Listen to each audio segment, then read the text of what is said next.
Markus pasal 5.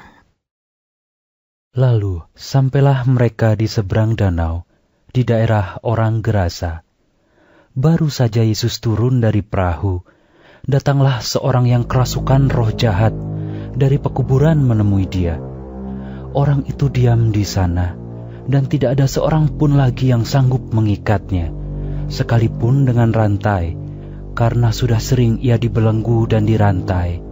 Tetapi rantainya diputuskannya, dan belenggunya dimusnahkannya, sehingga tidak ada seorang pun yang cukup kuat untuk menjinakkannya. Siang malam ia berkeliaran di pekuburan dan di bukit-bukit, sambil berteriak-teriak dan memukuli dirinya dengan batu. Ketika ia melihat Yesus dari jauh, berlarilah ia mendapatkannya, lalu menyembahnya, dan dengan keras ia berteriak, "Apa urusanmu dengan aku, Yesus, anak Allah yang maha tinggi? Berialah, jangan siksa aku." Karena sebelumnya Yesus mengatakan kepadanya, "Hai engkau roh jahat, keluar dari orang ini." Kemudian ia bertanya kepada orang itu, "Siapa namamu?" Jawabnya, "Namaku Legion, karena kami banyak." Ia memohon dengan sangat supaya Yesus jangan mengusir roh-roh itu keluar dari daerah itu. Adalah di sana di lereng bukit, sejumlah besar babi sedang mencari makan. Lalu roh-roh itu meminta kepadanya, katanya, "Suruhlah kami pindah ke dalam babi-babi itu. Biarkanlah kami memasukinya." Yesus mengabulkan permintaan mereka. Lalu keluarlah roh-roh jahat itu dan memasuki babi-babi itu. Kawanan babi yang kira-kira 2.000 jumlahnya itu terjun dari tepi jurang ke dalam danau dan mati lemas di dalamnya. Maka larilah penjaga-penjaga babi itu dan menceritakan hal itu di kota dan di kampung-kampung sekitarnya. Lalu keluarlah orang untuk melihat apa yang terjadi. Mereka datang kepada Yesus dan melihat orang yang kerasukan itu duduk, sudah berpakaian dan sudah waras, orang yang tadinya kerasukan legion itu. Maka takutlah mereka. Orang-orang yang telah melihat sendiri hal itu mencari terakan kepada mereka tentang apa yang telah terjadi atas orang yang kerasukan setan itu dan tentang babi-babi itu. Lalu mereka mendesak Yesus supaya ia meninggalkan daerah mereka. Pada waktu Yesus naik lagi ke dalam perahu, orang yang tadinya kerasukan setan itu meminta supaya ia diperkenankan menyertai dia. Yesus tidak memperkenankannya, tetapi ia berkata kepada orang itu, "Pulanglah ke rumahmu, kepada orang-orang sekampungmu, dan beritahukanlah kepada mereka segala sesuatu yang telah diperbuat oleh Tuhan atasmu, dan bagaimana Ia telah mengasihani engkau." Orang itu pun pergilah, dan mulai memberitakan di daerah Dekapolis segala apa yang telah diperbuat Yesus atas dirinya. Dan mereka semua menjadi heran. Sesudah Yesus menyeberang lagi dengan perahu, orang banyak berbondong-bondong datang, lalu mengerumuni dia. Sedang ia berada di tepi danau, datanglah seorang kepala rumah ibadat yang bernama Yairus.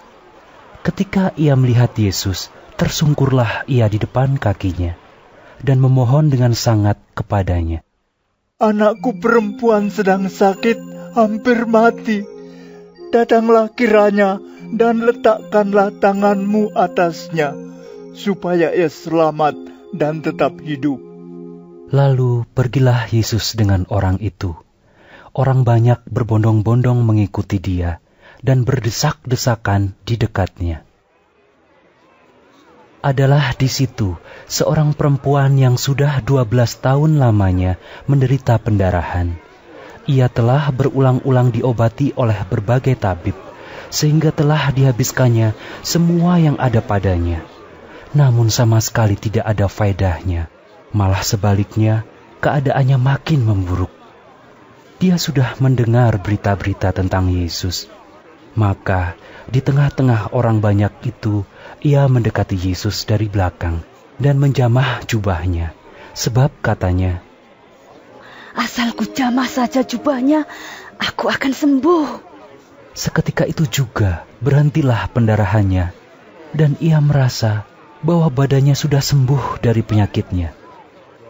Pada ketika itu juga Yesus mengetahui bahwa ada tenaga yang keluar dari dirinya. Lalu ia berpaling di tengah orang banyak dan bertanya, Siapa yang menjamah jubahku? Murid-muridnya menjawab, Engkau melihat bagaimana orang-orang ini berdesak-desakan dekatmu, dan engkau bertanya, siapa yang menjamah aku? Lalu ia memandang sekelilingnya untuk melihat siapa yang telah melakukan hal itu. Perempuan itu yang menjadi takut dan gemetar ketika mengetahui apa yang telah terjadi atas dirinya, tampil dan tersungkur di depan Yesus, dan dengan tulus memberitahukan segala sesuatu kepadanya. Maka katanya kepada perempuan itu, Hai anakku, imanmu telah menyelamatkan engkau. Pergilah dengan selamat dan sembuhlah dari penyakitmu. Ketika Yesus masih berbicara, datanglah orang dari keluarga kepala rumah ibadat itu dan berkata, Anakmu sudah mati. Apa perlunya lagi engkau menyusah-nyusahkan guru? Tetapi Yesus tidak menghiraukan perkataan mereka dan berkata kepada kepala rumah ibadat, Jangan takut, percaya saja. Lalu Yesus tidak memperbolehkan seorang pun ikut serta, kecuali Petrus, Yakobus, dan Yohanes, saudara Yakobus. Mereka tiba di rumah kepala rumah ibadat, dan di sana dilihatnya orang-orang ribut, menangis, dan meratap dengan suara nyaring. Sesudah ia masuk, ia berkata kepada orang-orang itu, Mengapa kamu ribut dan menangis? Anak ini tidak mati, tetapi tidur. Tetapi mereka menertawakan dia.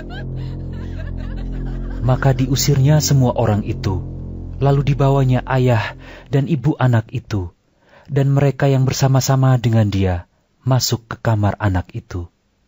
Lalu dipegangnya tangan anak itu, katanya, Talitakum, yang berarti, Hai anak, aku berkata kepadamu, bangunlah.